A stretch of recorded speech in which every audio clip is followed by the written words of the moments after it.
చాలా మంది మాట్లాడుతున్నారు సూపర్ 6 ఉంది, అమలు చేయడం లేదని.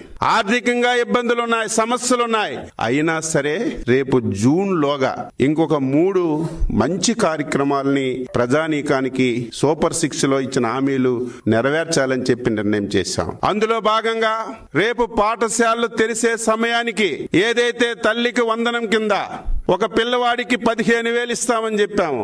అదే విధంగా ఎంతమంది పిల్లలుంటే అంతమంది పిల్లలకి, ఒకరున్నా, ఇద్దరున్నా, ముగ్గురున్నా, రేపు స్కూల్స్ రీఓపెనింగ్ సమయానికి తల్లికి వందనం కింద వారి అకౌంట్ లో డబ్బులేసి స్కూళ్లు తెరచడానికి ఈ రోజు పొలిట్ బ్యూరో నిర్ణయం తీసుకున్నాం. అదే విధంగా రైతులకి అన్నదాత సుఖీభవ కింద కేంద్ర ప్రభుత్వంతో కలిపి 20,000 రూపాయలు ఇస్తామని స్పష్టంగా హామీలు ఇచ్చాం. చాలా ఇబ్బందులు ఉన్నాయి, సమస్యలు ఉన్నాయి. కానీ ఇచ్చిన హామీ నెరవేర్చాలి కాబట్టి రేపు కేంద్ర ప్రభుత్వం మేలో ఇచ్చిన జూన్లో వాళ్ళు ఇన్స్టాల్మెంట్ ఇస్తే ఆ ఇన్స్టాల్మెంట్ తో కలిపి రాష్ట్ర ప్రభుత్వం కూడా అన్నదాత సుఖీభవ కింద ఈరోజు రైతులకి డబ్బులు ఇవ్వాలని నిర్ణయం చేశాం. ఈ రోజు మత్స్యకారులు ఉన్నారు.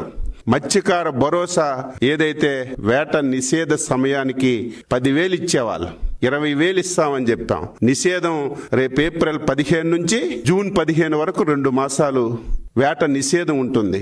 ఏప్రిల్ 15 ముందే ఇస్తామన్నటువంటి 20,000 మత్స్యకారుల కిందకి భరోసా కింద ఇవ్వాలని చెప్పి నిర్ణయం చేశామని చెప్పి తెలియజేస్తున్నాను. చాలా కార్యక్రమాలు ఈరోజు ఎవరైతే రిటైర్డ్ అయినటువంటి మిలిటరీ ఉద్యోగుల కార్పొరేషన్ అన్నాం, అది పెట్టాం. స్వర్ణకారులకి కార్పొరేషన్ పెట్టాం. దాదాపుగా 60-70% హామీలన్నీ కూడా నెరవేర్చాం.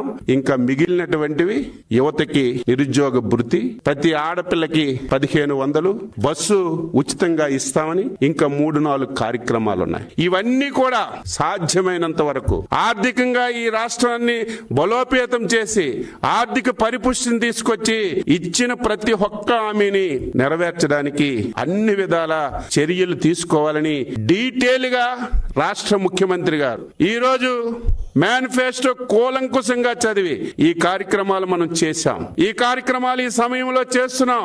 ఈ కార్యక్రమాలు ఈ రకంగా పైప్ లైన్ లో ఉన్నాయి. ఇంకా ఇవి ఈ రకంలో చేసుకోవచ్చని డీటెయిల్ గా డిస్కస్ చేసి మేనిఫెస్టో మీదే ఎక్కువ సమయం కేటాయించి ఒక మంచి నిర్ణయం తీసుకున్నామని ఈ సందర్భంగా తెలియజేస్తున్నాను.